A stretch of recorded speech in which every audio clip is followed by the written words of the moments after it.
itu semuanya harus bisa masak rendang.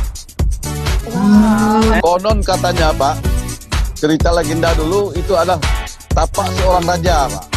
Anugerah Pesona Indonesia adalah sebuah kegiatan yang memiliki dampak positif untuk pengembangan pariwisata di seluruh daerah di Indonesia. Oke. Nah, jadi lurus toh.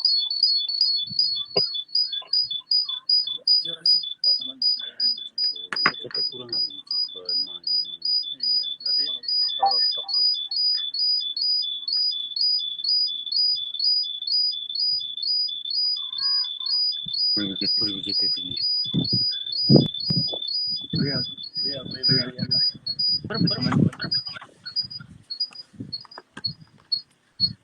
Dia bisa telu. Cuma dia ora bisa misalkan kisong nang kene pagbuan sing ora tengah-tengah. Iya. Ini mau gue bayar atau lunga-lunga ngomong. Ngomong Pak Hiro.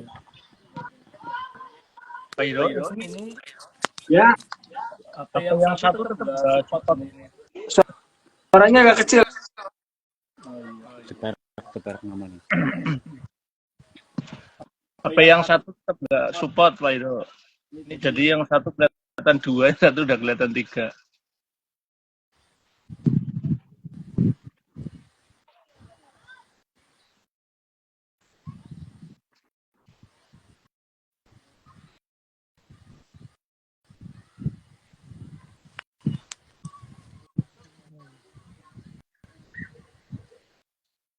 Ini Pak Hiro menang bego.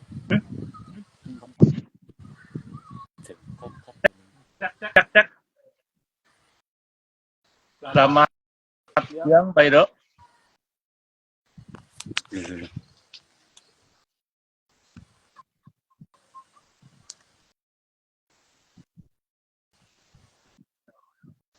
Mati.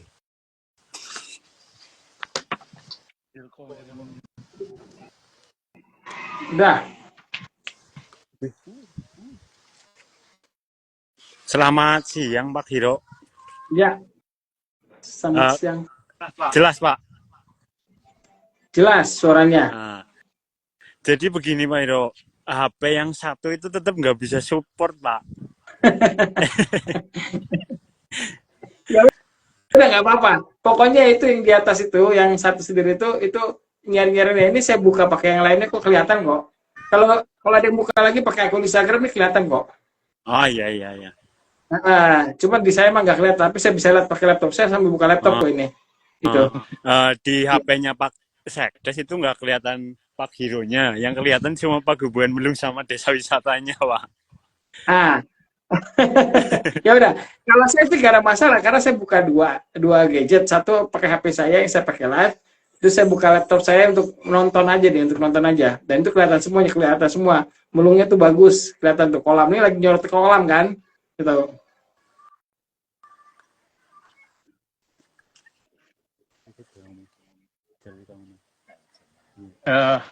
Ya berarti bisa dimulai ya Pak Hiro. Boleh. Nah, cuman suaranya agak kenceng ya, mungkin Pak Kades sama Kang Timbul agak deket kali ya. Suaranya takutnya kecil nantinya. Gitu. Suara saya kedengeran jelas nggak? Kedengeran ya. Oke. Cukup ya. Oh gitu. Ya. Cuman Kang Timbul sama Pak Kades suaranya agak kecil. Nanti penonton nggak denger takutnya. Ngomongnya ada begitu Pak Hiro. Coba dideketin dikit kalau bisa. Kalau pas lagi ngomong deketin aja gitu. Jadi satu-satu, nggak usah harus dua-duanya nongol di ininya di layarnya gitu, nggak apa-apa. Karena suaranya itu kan yang perlu buat kejelasin kan. Nanti ganti-gantian kok kita tanyanya. Nah, siap ya. Apa kabar Pak Kades? Kedengaran Siap Pak ya. Suaranya kalau saya sih karena saya pakai earphone sih kedengeran. Oke. Saya cukup bagus gitu ya. Cuma saya aja kalau bisa majuan dikit lagi nggak apa-apa Pak Kades. Oh iya. Biar lebih terdengar lagi. Nanti kalau kita lagi pas bincang-bincang kan memang satu-satu kan. Saya mau Pak Kades dulu, terus Pak Kang Timbul, habis itu sama yang lainnya lagi. gitu loh. Betul. Ya, yang di atas itu nggak apa-apa tuh muter-muter terus aja ngasih lihat indahnya Melung gitu. Oke, siap. Nah ini udah bagus kok, udah bagus ininya. Ya, apa kabar Pak Kades? Sehat Pak Kades ya? Alhamdulillah, kabar baik. Hiro. Oke, siap. Saya buka dulu Pak Kades ya. Saya buka dulu ya. Oke, selamat siang para penonton semuanya, audiens yang sudah bergabung pada Travel Talk hari ini. Jadi pada hari ini kita mau bincang-bincang nih tentang Desa Melung. Desa Melung ini terletak di Kabupaten Banyumas di Jawa Tengah dan sudah mengukir prestasi yang luar biasa nih. 2 kali juara di Lomba Desa Wisata Nusantara. Yang terakhir itu urutan 4 tahun 2024 kemarin gitu loh. Ya, dan saya pernah ke sana langsung, desanya bagus, kadesnya luar biasa, masyarakatnya juga luar biasa, saya disambut luar biasa. Pemandangannya oke, ada kolam renang dan lain sebagainya gitu. Jadi kita mau bincang-bincang, ya bincang-bincang santai lah tentang pariwisata, kita bahas tentang Desa Melung ini. Kita mulai Pak Kades? Ya, siap. Pak Hiro. Siap, oke Pak Kades. Mungkin kita mulai dulu sejarahnya nih Pak. Sejarahnya Desa Melung tuh gimana tuh? Mungkin dari namanya, kok bisa jadi Melung itu seperti apa? Coba Pak. Oke.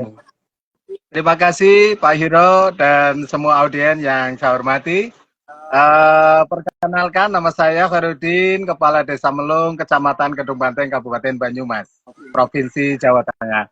Bapak, Ibu yang saya hormati, Pak Hiro yang saya hormati, bahwa Desa Melung adalah sebuah desa yang terletak di lereng selatan Pegunungan Slamet.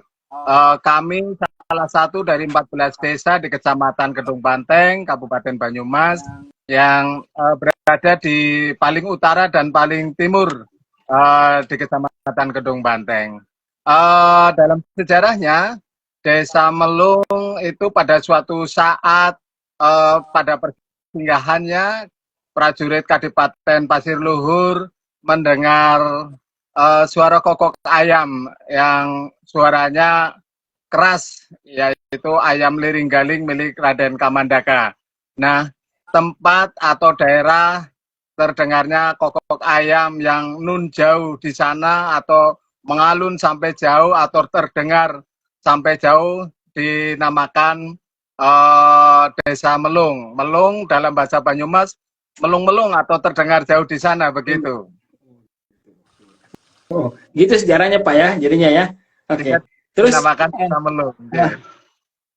Ini kan sekarang sudah jadi desa wisata nih Pak, Desa Wisata Melung terkenal gitu ya, dikenalnya desa wisata. Itu sejak kapan itu Pak jadi desa wisata? Terus kenapa tuh memutuskan menjadi desa wisata?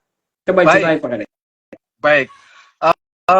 Desa Melung, sebagaimana kami sampaikan di awal bahwa terletak di lereng selatan Pegunungan Slamet itu tidak jauh juga dengan daerah Batu Raden atau sebuah ikon wisata di Kabupaten Banyumas, sehingga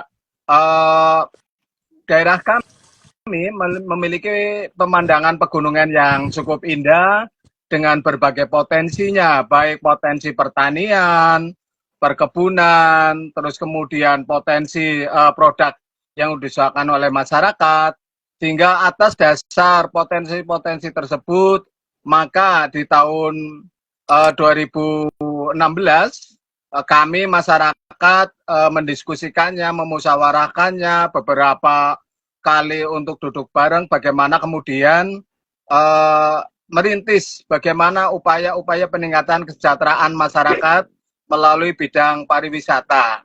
Oleh karena itu di tahun 2016 kami merintis untuk menghimpun potensi keindahan alam yang itu layak dikunjungi oleh banyak orang, sehingga kami memulai proses bagaimana berusaha-usaha wisata dari berbagai unsur yang ada, baik potensi UMKM-nya, keindahan alamnya, pertaniannya, keseniannya, budayanya, dan lain sebagainya, sehingga di tahun 2000 kita dalam prosesnya mengajukan melalui Dinas Pendidikan, melalui Dinas Dinpora Budbar atau Dinas Pariwisata di Kabupaten Banyumas, mengajukan kepada pemerintah kabupaten untuk mendapatkan penilaian mendapatkan penilaian proses-proses yang kita usahakan di pariwisataan di desa kami, sehingga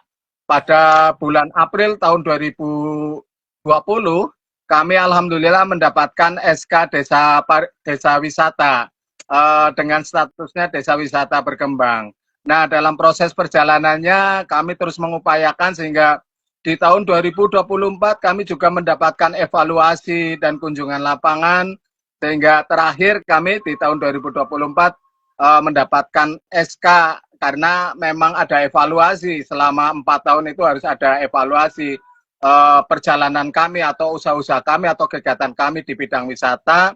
Dan alhamdulillah di tahun 2024 kita mendapatkan SK wisata dengan status desa wisata maju. Wah, gitu Bapak. Hebat, luar biasa Pak. Sekarang kita sudah maju Pak, ya, bukan berkembang lagi ya. Wah, Yes, kalau harusnya saya maksudnya kategori 2 tuh Pak.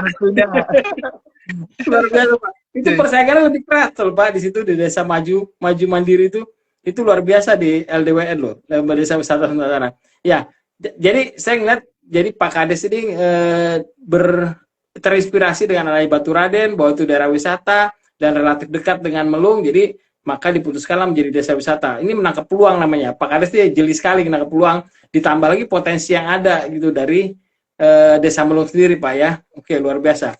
Sekarang mungkin saya coba pindah ke ketua pengelola desa Welungnya nih Pak. Anjir. Kang Timbul. Kang Timbul, kita udah berapa kali ketemu ya Kang Timbul. Waktu di sana, waktu di Lombok, waktu di Bali juga ketemu. Kayaknya tandemnya Pak Kades terus ini, Kang Timbul ya. Apa kabar Kang Timbul? Sehat Kang ya? Alhamdulillah baik, sehat Pak Ido. Ya Kang Timbul. Ini kan tadi udah bicara tentang desa wisata Melung ya, sejarahnya seperti apa. Sekarang mungkin bisa diceritain nih, ada apa aja sih atau wisata apa aja yang ada di desa wisata Melung nih yang bisa ditawarkan kepada pengunjung di sana? Wisatanya apa aja Pak di sana? Oke, baik Pak Iro dan audiens semuanya.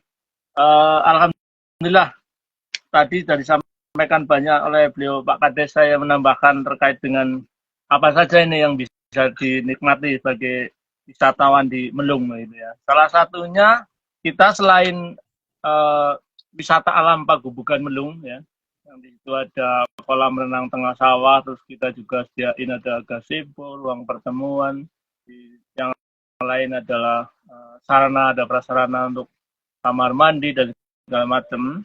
Juga kita karena konsepnya sebagai desa wisata, maka kita juga memberdayakan masyarakat melalui UMKM-nya, terus kemudian kita juga ada produk Kopilung, ya, rumah produksi Kopilung, terus kemudian ada rumah produksi cobek. Nah, cobek ini sangat menarik karena cobek ini terbuat dari batu asli, ya, awet 7 turunan.